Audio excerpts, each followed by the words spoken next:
C'est l'heure de la revue de la presse et des médias israéliens ce matin sur Studio Kalita uniquement, puisque les radios juives, vous le savez, sont en fête pour leur seconde journée de cette fête de Pessah férié chômé en Chutz La'aretz. Ce matin et au lendemain de cette première fête de Pessah et de ce Seder si historique, eh bien on peut le dire, les quotidiens israéliens paraissent eux aussi, comme l'ensemble de la population israélienne, un peu fatigués, mais pas dépités, puisque l'espoir, celui dont je vous parlais la veille de fête, c'est-à-dire concernant la sortie de crise, eh bien il s'exprime ce matin de plus belle, en particulier à la une du Israël Hayom, le quotidien gratuit, cite ce matin le professeur Itamar Grouto, qui est le directeur général adjoint du ministère de la Santé, qui a annoncé hier que le public s'était conduit de manière responsable durant la fête de Pessah et que par conséquent, il était possible de commencer à envisager des allègements dans le confinement de la population. Et c'est effectivement ce qui s'est décidé la nuit dernière lors de la réunion du Conseil des ministres. La commission interministérielle de lutte contre le corona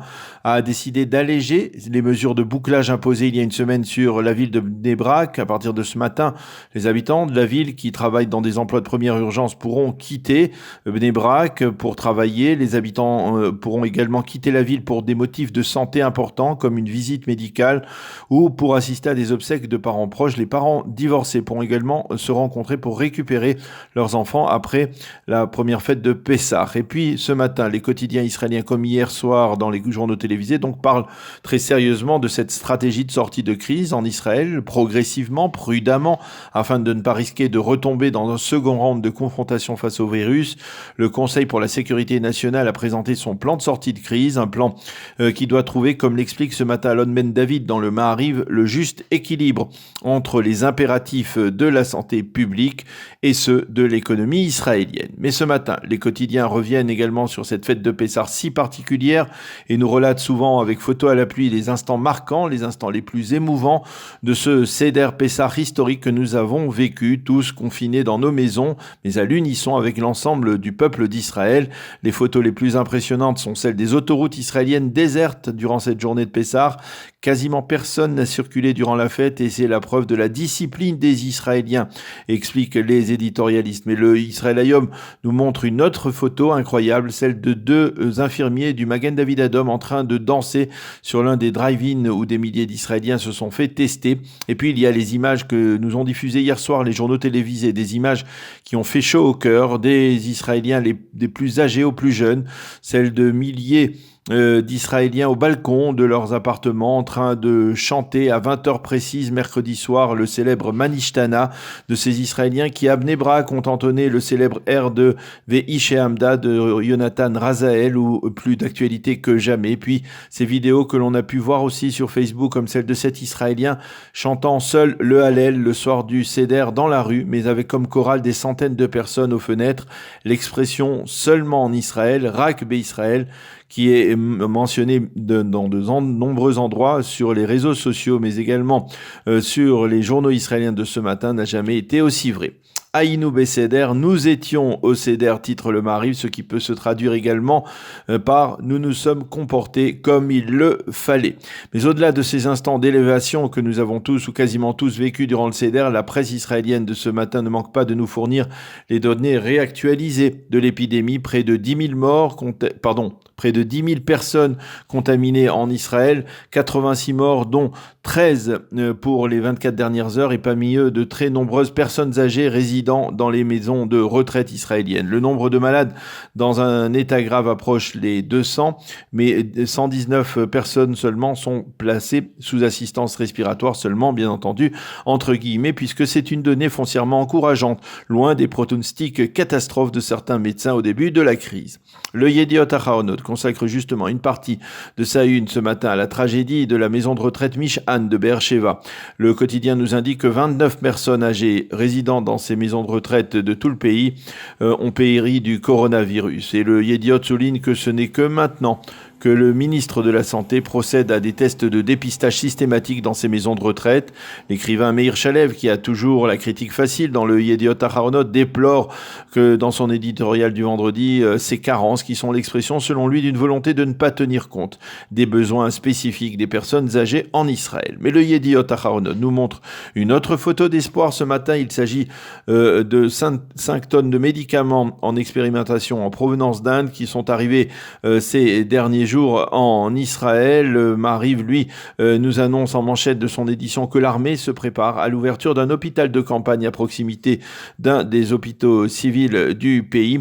Il pourrait s'agir d'un hôpital qui soignerait en particulier les malades les plus légers ou même des malades moyens afin de désengorger les hôpitaux civils et en particulier les départements du virus, de lutte contre le virus. Qu'écrivent les éditorialistes ce matin? Le professeur Rafi Billard, directeur général de l'hôpital Rambam de Haïfa, se souvient que durant les 50 jours de la seconde guerre du Liban en 2006, ses équipes ont travaillé d'arrache-pied pour soigner des centaines de soldats blessés au Liban. Mais 2 semaines avant la fin de la guerre, nous avons commencé à planifier notre sortie de crise. C'est ce qu'il faut faire aujourd'hui, écrit-il ce matin.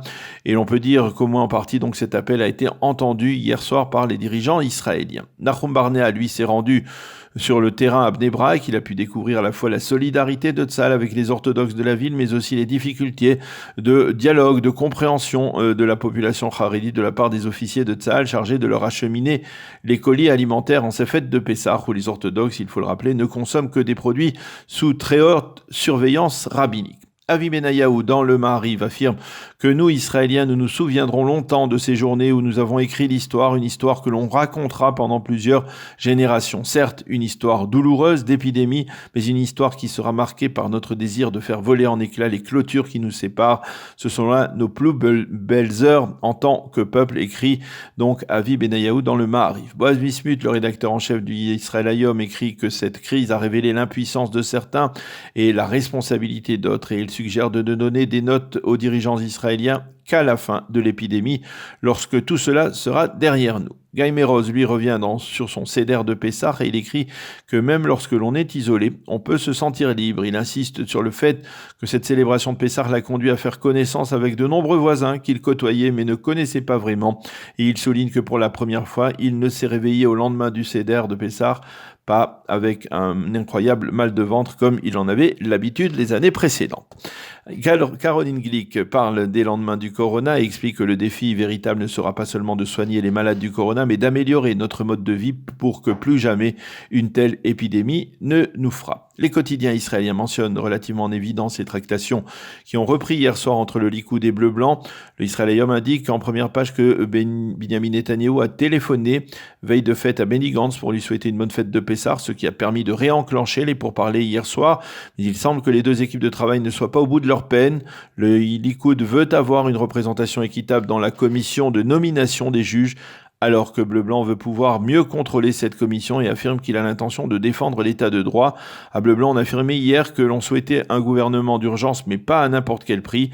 Les analystes politiques israéliens, tels qu'Amit Segal de la chaîne 12 et du Yediot, estiment que, renforcé par les derniers sondages qui lui sont très avantageux, le Likoud de Binyamin Netanyahou pourrait être tenté de faire traîner les pourparlers pour atteindre la fin du mandat de Benny Gantz le 13 avril et peut-être contraindre le président Rivlin à confier alors ce mandat à Binyamin Netanyahou. Et ce matin dans le Maariv, la plume de l'ancien Premier ministre Ehud Olmert se plante dans le dos de celui qui aurait pu être lui-même Premier ministre, Benny Gantz. Il aurait pu créer un horizon d'espoir pour tout un pays, mais plutôt que de défendre la démocratie face à ceux qui la bafouent, il a préféré rejoindre ces derniers.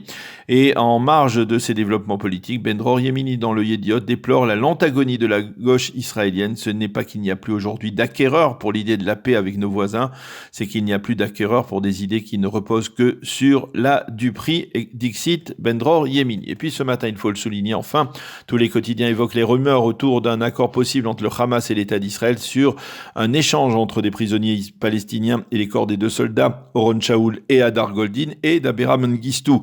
Les journaux israéliens reprennent plusieurs médias et journaux arabes qui évoquent un tel développement. L'Égypte est directement impliquée dans les tractations qui se déroulent actuellement et qui sont liées à l'épidémie de coronavirus qui touche aussi la bande de Gaza.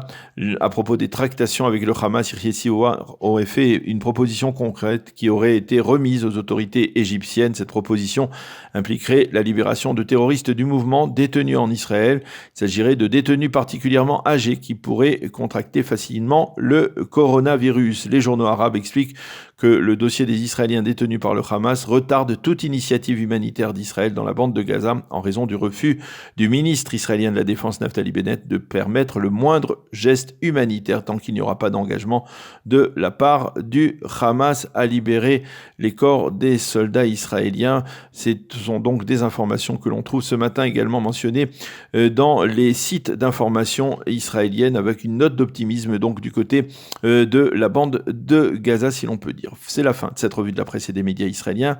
Moadim, les Simra, bonne fête de Pessah.